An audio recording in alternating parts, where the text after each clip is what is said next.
Good evening, good evening, good evening. So, welcome to another NTX live feed or live stream. Tonight's going to be a little bit different. I'm going to give you it's a bit of a story time, I think. I think that's the way to call it. So, I'm going to be recalling my memories and my time in Russia when I studied Finswimming in Tomsk. So before we delve into this history, just a few things about what we've been happening, what was happening with the club and our diving lessons. So we had been in the lake 3 times this week since the lockdown opened up on Monday or last Monday. So we've been in the lake a few times. We had a fantastic session on Saturday. It was our first lake day of the year, official lake day of the year. We had 25 people as an organised sporting event, and it was fantastic. Everybody enjoyed themselves. Really good day. On Friday, I had Roger Gracie from the Roger Gracie Academy. If anybody knows anything about jiu-jitsu, you'll know who Roger Gracie is, and he came freediving with us, which was fantastic. Really enjoyed that session on Friday. Moving forwards, we've got our courses starting next Wednesday. We now run it just a 2-day course on consecutive Wednesdays. As always, I refuse to do a 2-day course back to back. I don't feel that you can learn something one day and then put it into practice the next day. You've got to assimilate that information. So we run it on a Wednesday, and then the following Wednesday we're running the second day of the course. If you're interested in any courses or lessons, then don't hesitate to drop us a line, and we'll sort that out. We also looks like we're going to Marsa Alam in June. I think the Wales trip is full in May, and Free Fest in July is definitely happening. There's nothing can stop us having Free Fest in Cornwall. Okay, so without further ado, let's go back in time. So I'm talking about 2003.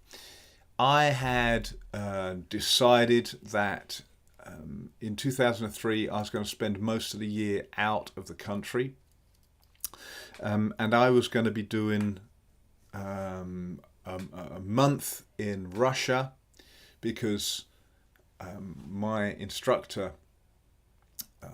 my first instructor, Aaron Solomon, said, first time he saw me in the water, he said, "Marcus, you're not a stereofinner, you want to be a monofin." I'm like, "What's a monofin?" And he let me try a monofin on and some up and down. He goes, "No, that's where you're. That's where where you should be. You should be monofining." And at the time, not many people were wearing monofins. Not many people were using them. If you think back, I believe, Bretley Masters had a world constant record at like 81 meters at the end of like 1999 or something. I believe Herbert Nietzsche was wearing a monofin, Guillaume, but I think Eric Fatar, I think he was wearing stereo fins. But there was still people breaking world records with stereo fins. Not many monofinners around. And Aaron Solomon said the only way you're going to learn monofin fin swimming is to go to Russia and learn from the fin swimmers. They'd been fin swimming competitively since the 80s, and yeah, that was it. He said, you've got to go there. So I'd booked up to go to a place called Tomsk in Siberia, north Russia, in Siberia. And I'd spoken to him. Remember, this is 2002, I was booking this. They didn't have websites. It must have been an email I sent them. I can't imagine me writing a letter to them. And I got through to a guy called Igor, who didn't speak a word of English, so he got his friend to reply to me, and we booked up to go to Tomsk in Siberia, northern Russia. I remember going into a bookshop and picking up a Lonely Planet guide to Russia or whatever. And I looked up Tomsk, And I remember, I wish I'd taken a photograph of it. It said, only entry for Tomsk was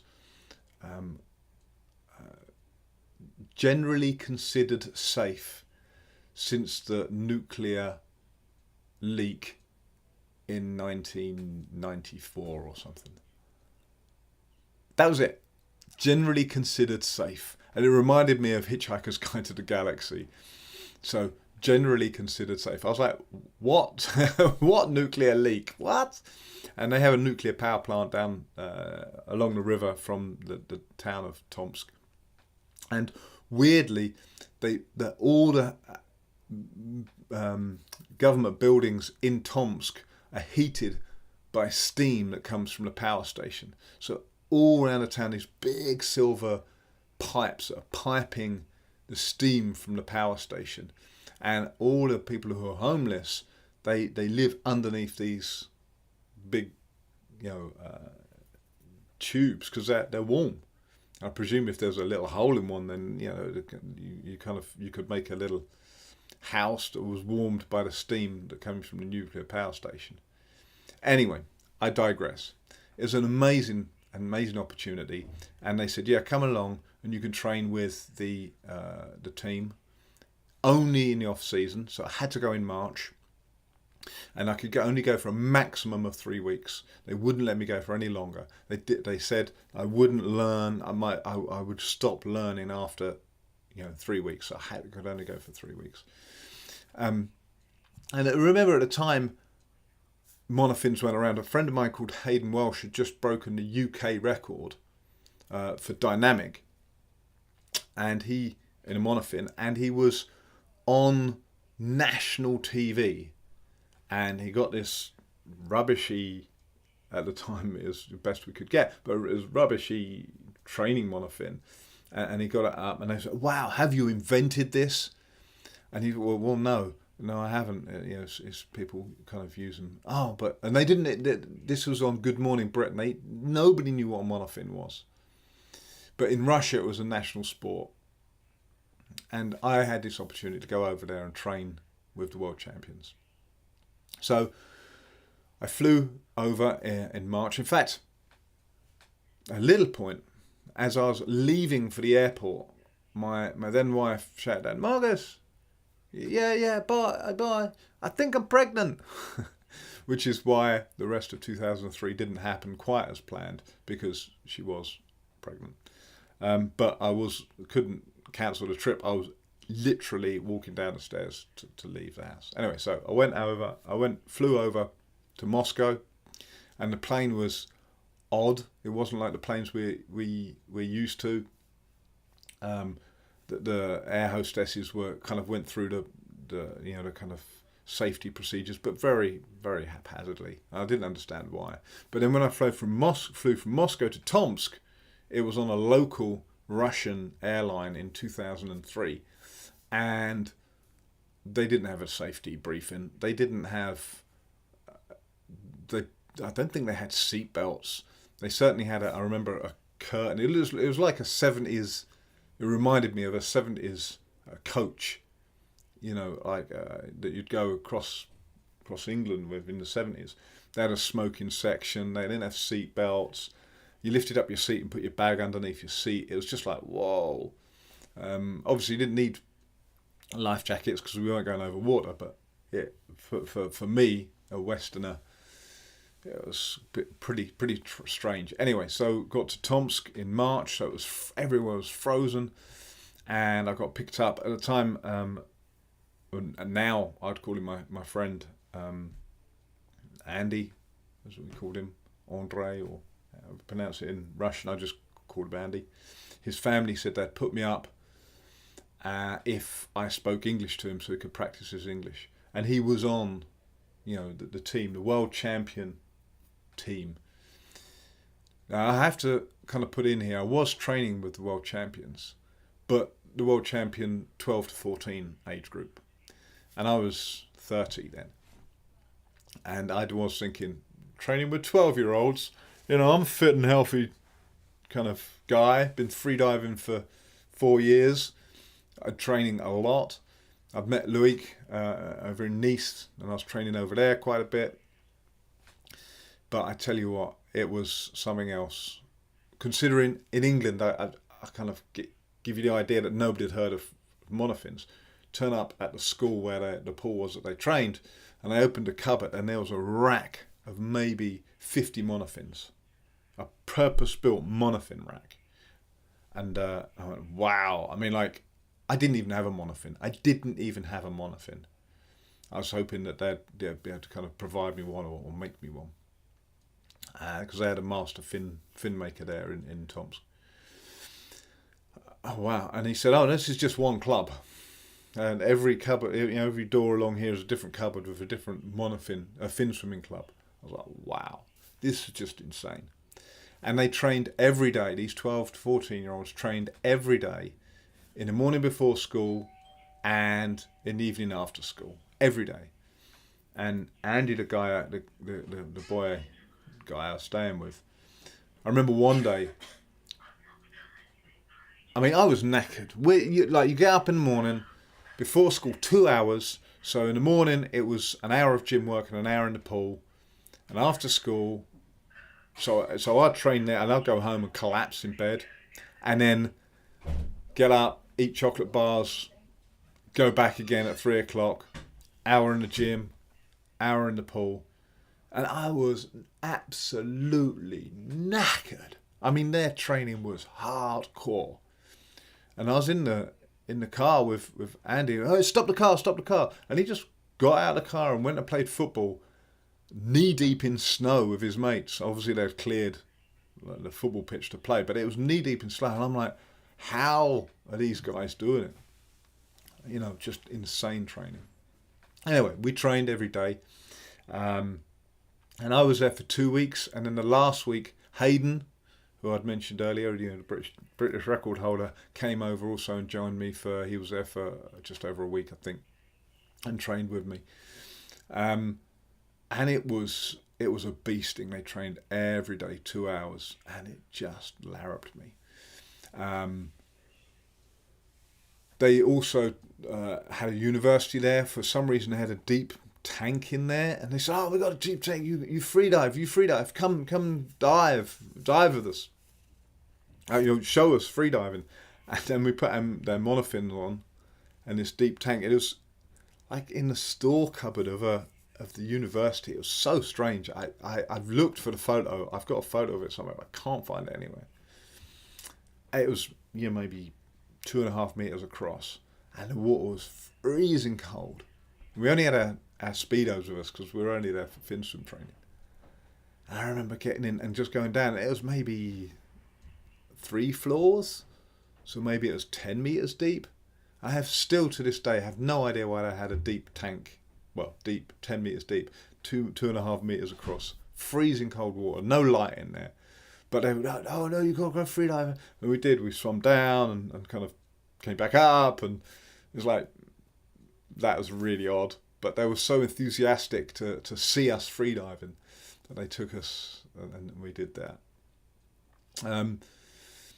Yeah, it was incredible. So on Wednesday they said, every day we train, every day except Wednesday, sauna. And I thought it was a national holiday. I thought, that's it. On Wednesday we're not training because there's a national holiday, and it's called sauna. But no, clearly they meant sauna as in sauna, as in that the training was a sauna training.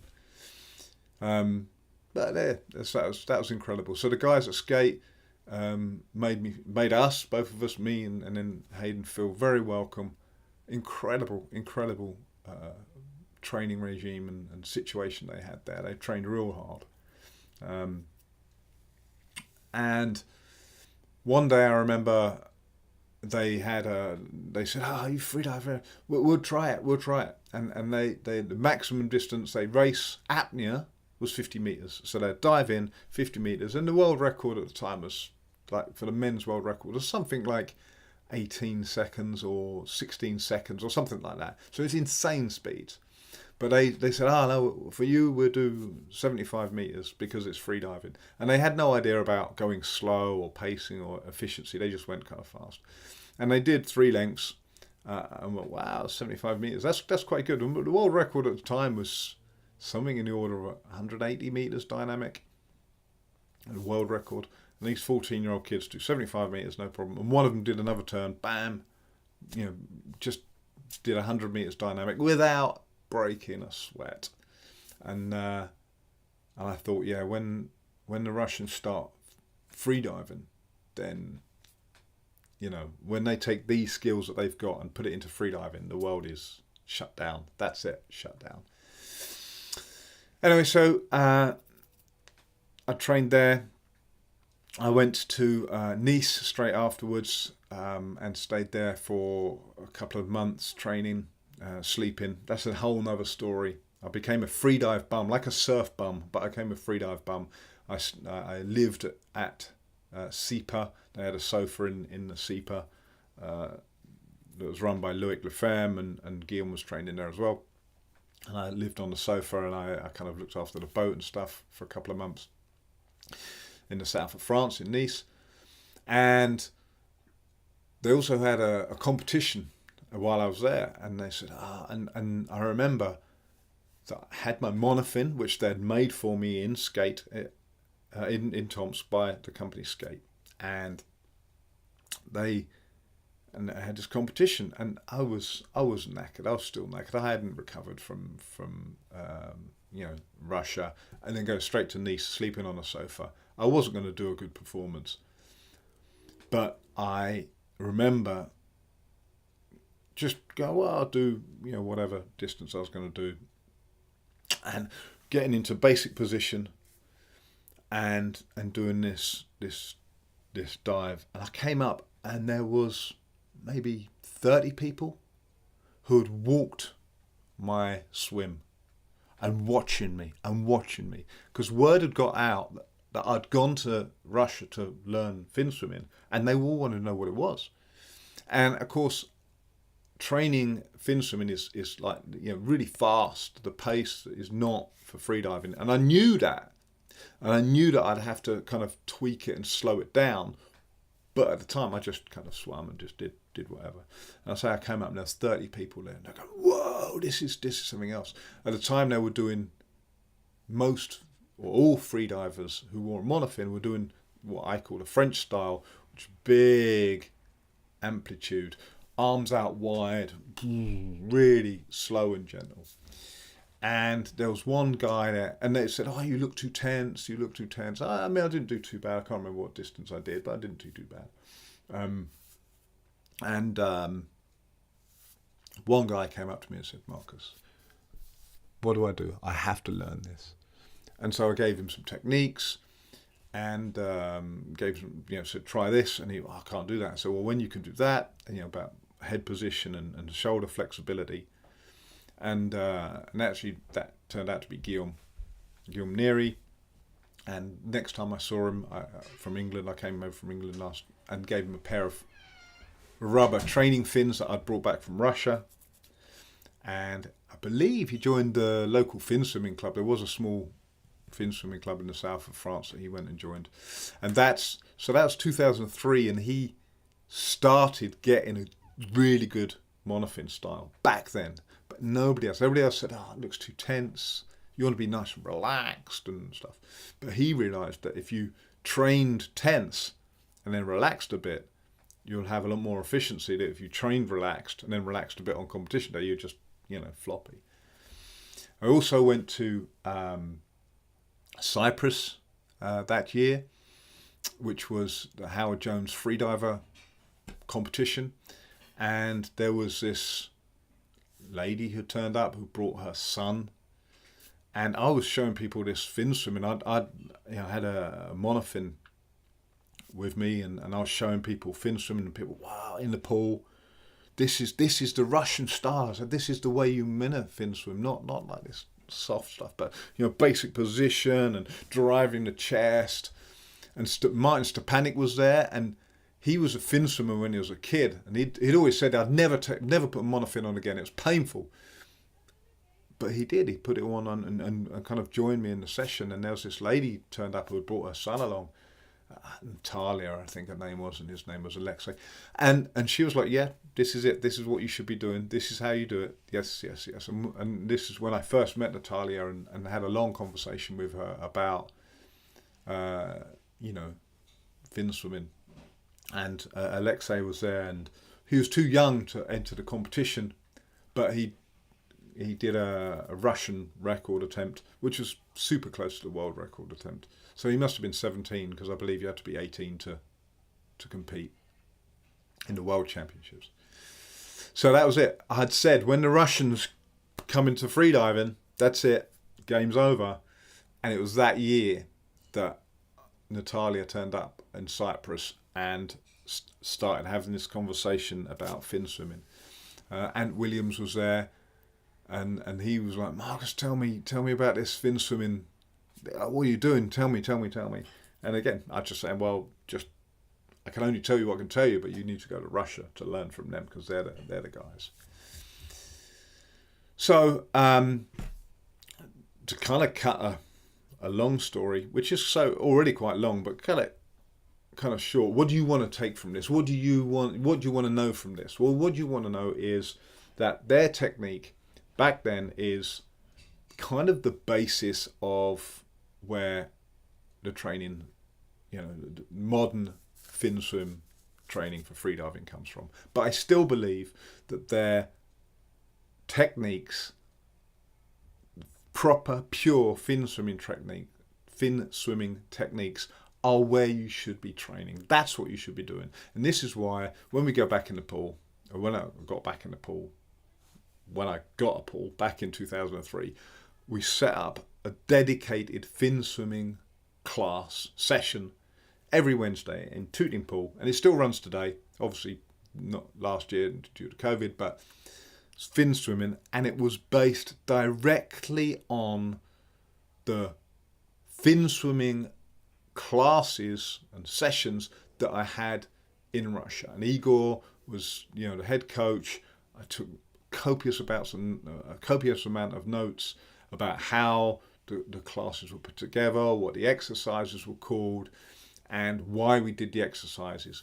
And in fact, over there, the kids started training. They trained twice a day, 2 hours in the morning, 2 hours in the evening, for 6 months with rubber training fins before they were allowed to put a monofin on.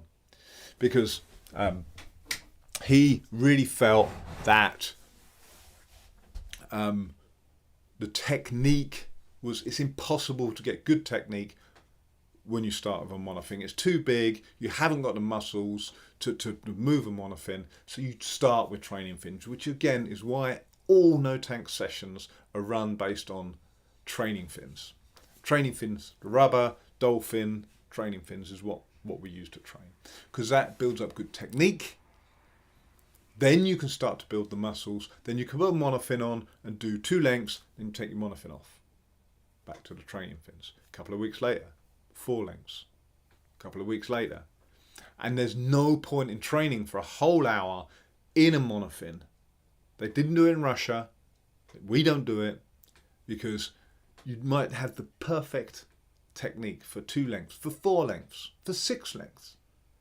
But then when the technique breaks, the rest of the session, you're training bad technique, which is just putting you backwards. So you train in training fins, which are floppy and easy. When you get tired, you just slow down. The technique is still there because they're floppy.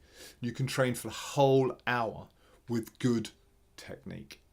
So you're doing something like, 30, 60, depending on what session it is, lengths. All good technique. And you just put your monofin on for the last couple of lengths, or the beginning couple of lengths, or whatever. And that's what I brought home. So we have now Finswimming class every Wednesday, specifically based on the exercises that I learned in Tomsk, in Siberia, and ask me about them, or if you can, when we start up again in June, please come along and try out the sessions. I've got quite a few videos taken in the tooting sessions. Some of the diagnostics are there. You can watch them on YouTube, or say drop me a line and we can talk about it. But that's it. So that's a quick story. I could write essays about my time in Russia. It was fantastic. Always planned on going back, but as previously mentioned, my life changed in 2003. There you go. So, thank you very much for joining me. A big up to the Russian Federation who messaged me last week with regards to the ideas I put forward about mouthfill, how it works and the dangers of. So thanks for contacting me about that. That was really good to hear from you, and hopefully I'll come and see you guys, maybe not this year but definitely next year. I'm going to make a beeline to come over to Russia again and train with you guys. So if you are in Russia, then please drop me a line and let me try and plan a route through Russia. Finswimming across Russia. That's what I'm going to do. 2022. Love it. Thank you very much and see you next week. Cheers.